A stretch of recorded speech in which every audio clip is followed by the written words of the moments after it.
AMG. Two guys that have come from Clio's. Josh has got 1 year's experience in the BTCC. Both are incredibly quick. They're getting on as teammates. They are the young blood that Miguel was talking about this morning. And you add into that all the other drivers, both and that's what we need. We need these guys coming through. I know that the Jasons, the Matts, the Gordons, if you could call them the old stagers, have their fans, and there's absolutely nothing wrong with that. But we need to look at the future of the championship, and we need not just young drivers, but we need some new personalities, because those guys we've been talking about can't stay around forever. And the fact that they are, those two you mentioned, Josh and they both have so much ability, that stands them in good stead as well to carry the championship off, because, you know, it's gone, what is it now, 58 years, and it's going strong, and drivers come and go, but the championship survives, so we always need the good guys, characters, personalities to help keep it on. It's always good when the team lineup doesn't change, because it means nothing was wrong with it. ITV Sport carry on with the same lineup, don't they? I'm not sure it's because nothing's wrong, it's because we're cheap. And the other good thing is that having a surname that starts with A means no one can be bothered to look further down the address and get rid of it. Look, I wasn't Zachariah or something, because I'd have gone absolutely nowhere in life. Hey, but Paul O'Neill's not here today. Has he got a reasonable excuse? I can tell you what the excuse is. You can decide if it's real. Well, he now lives in Chichester on the basis that the Northwest Police are far too busy looking for him, so he can't. And he also is the analyst commentator, the Tim equivalent for the Ginetta Championships, and it's the Ginetta Media Day somewhere, Brands, I think. It's today. Yeah. So it was closer for him to go there than come here. That was kind of the reasoning. So that's where he is. But no, we look forward to having Paul on board again for another year's of use. And it's your fourth year in the commentary box, isn't it? Yeah, it will be. It's gone very quickly. I tell you, it doesn't feel 5 minutes really since you and I were standing here and you were saying, how does it feel to now be called ITV commentator? And it still feels a bit strange, and I'll still get a huge kick out of being described as that, because I am very proud to do it. And as I said to you all those years ago, people are very protective of the BTCC. It's a championship with a hugely knowledgeable fan base, and for them to welcome you into their front rooms, that's a very nice feeling. Nice, isn't it?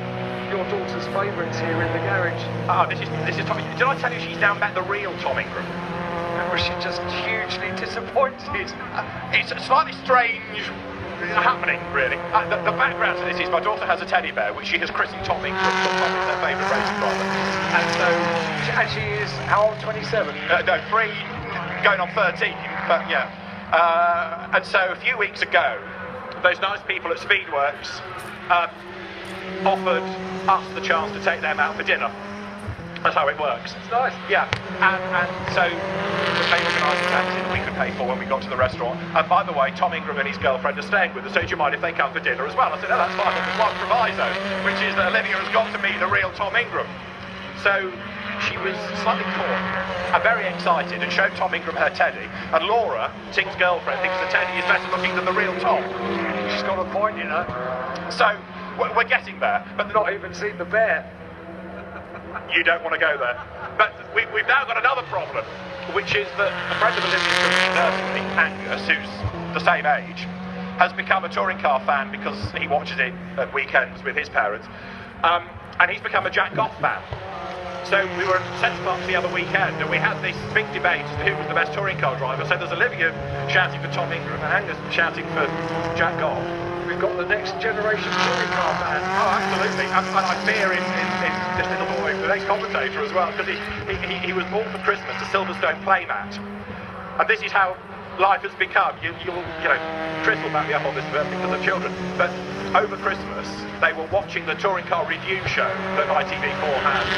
And Angus kept asking his mummy and daddy to stop the tape, or stop the skybox or whatever we have in the modern age, so he could move the cars on the Silverstone back to Beckett's or Cops or wherever the commentator had just announced. Well, they're not motor racing people, so in the end they had to ring and say, well, it's Cops, because we need to move the cars.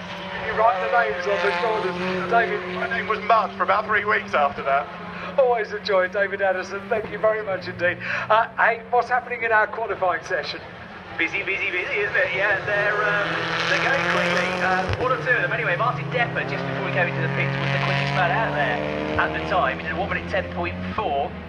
I think he's been in and come back out again now, but he's put up to 5th place overall. Josh Cook is now up to 4th place overall. Tom Ingram still 3rd. Rob Austin had a little flurry as well. Didn't quite get to his benchmark time from earlier on, but he was 15 seconds. And likewise, actually, Sutton's been going quick. He's in the 110s as well at the moment.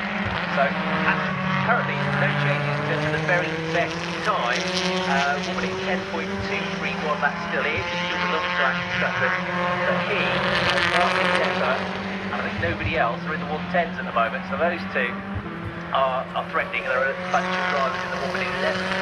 All going pretty rapidly as well. So Sutton is quickest. Austin is 2nd. England 3rd. Cook 4th. Depper 5th. Jeff Smith 6th. Morgan 7th, Jackson 8th, Tordon 9th, and Aaron Smith rounding out the top 10, and the difference between the top 10 is 0.391 seconds. Pretty good. Yes, that's not bad. Yeah, it's an in-test session as well. What did they really get done? Well, we've talked about how this is a mock qualifying session now. We've had a bit of mock racing circulating in very, very close, very high-speed tandem, and they've been nose to tail for about 5 laps now, with Ashley monstering the curve down and can't quite find a way through. Well, this is a pre-season test. They'll test every aspect of the touring car weekend, so the racing is part of it. Yeah, they are, over the start-finish line. Our top 2, in terms of test times, nose to tail, but in reverse order. So you've got the guy who's quickest, about to go ahead of Rob Austin. He's the right corner, but he's a bit deep on the brakes. A bit like a race this, and back ahead of him will go Rob Austin as they go into Hollywood. And bit of tandem overtaking there. After you, carry on, go on. I know you're going to outbrake yourself, and I'll simply get past on the way to Hollywood corner with a big grin on my face. So good little ding dong going on there. Trouble is, it's slowing them up, isn't it, Andy? Because they're down into the mid 111s now. That one's going to be an even slower time, I think. Well, it will be, but you can just guarantee that Rob Austin has a huge grin on his face with that one car that's going on. Not only because he's having fun, but also because he's actually going toe to toe with the Works MG and coming out on top. Twice, actually, Sutton's done that to twice. Rob's come back out in Rapo as well for the rest of the season. We talked about rookies coming in and as you'd expect, really, them perhaps take a little bit of time to really get into it, not necessarily into the lap times, but into the racecraft and the whole race weekend. But to the same count, they've got to get their elbows out and not be bullied by these more experienced drivers. They can't be pushed around. They've got to stand their ground, haven't they? I think Ashley's doing that at the moment. Here they come, nose to tail again, over this start-finish line, braking now into Redgate corner. Lights come on at exactly the same time. But Rob Austin stays in front. Everybody's on the brakes. They're enjoying this, and this is no longer a test session for times. It's a practice session for practicing our racing skills in a couple of weeks' time, isn't it? Any spectators down the chicane getting a very good view of actually Sutton absolutely hammering the big sausage curve on the right-hand side. 2 wheels way in the air. I can't wait to see the photos of that later on. So Matt Neal has also improved. So he's only 13th, but it's the highest he's been possibly all day, certainly for a while. So Matt Neal, the 3-time champion, started to make some progress at least, and made a lot of progress on that lap, didn't he? He's gone from 13th to 2nd this time. So a 1 minute 10.234. That means Matt Neal, second quickest, is only 0.003 of a second slower than Ashley Sutton. So you've got the top 4 covered by 81 thousandths of a second. That's less than a tenth of a second covering the top 4 drivers here. So 110.231 for Sutton, 1 minute 10.234 for Neal, 1 minute 10.297 for Austin, 1 minute 10.312 for Ingram, who's gone back out. Yes, I think he might still be in the pit lane. Yeah, right.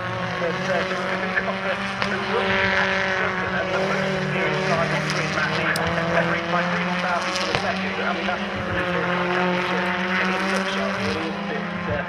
And really does tell us exactly how exciting this season is going to be. And then you've got Rob Austin up there, who'll be having a nosebleed from being so high up the order, and he'll be having the time of his life. Probably up there as well, and Josh Cook. So fewer names, so really talking about. I think he's enjoying himself. Matt Neal, maybe BTCC. Actually, Sutton was 4th. There you go. Makes his makes us all feel old, doesn't it? Right, okay. So, Neil, flying along, 91 thousandths of a second is to the top of the times now. 1 minute 10.140. Matt Neil, having been very quiet all day long. Bang up to 13th, bang up to second. Next to that, bang up to first place. 1 minute 10.140, fastest time of the day, Matt Neil. And so experience still counts, doesn't it? 1 minute 10.241, fastest time, still a very impressive second. Almost in third.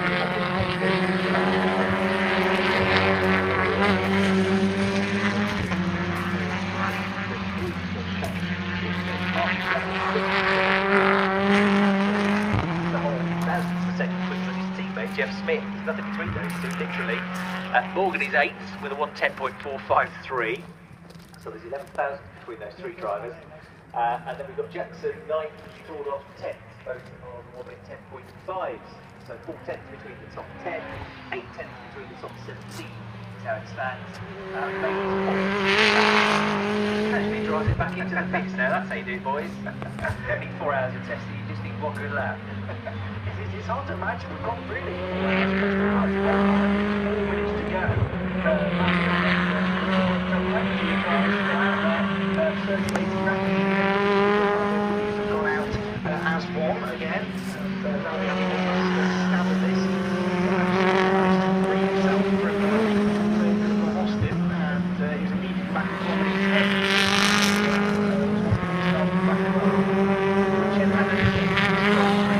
Come back into the pits. But that'll probably be the end of it now for him, because Sandstone left in the session now.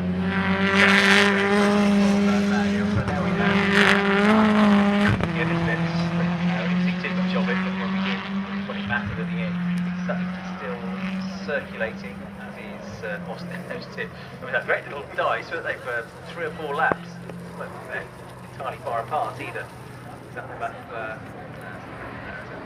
Yeah, it was wrong. There was Andy Jordan who was racing with it that time. It's better than everybody else. So,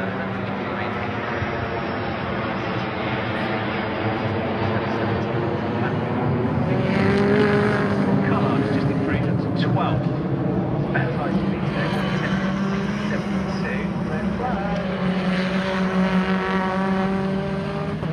We'll do the usual 360-degree scan. Can't see anything.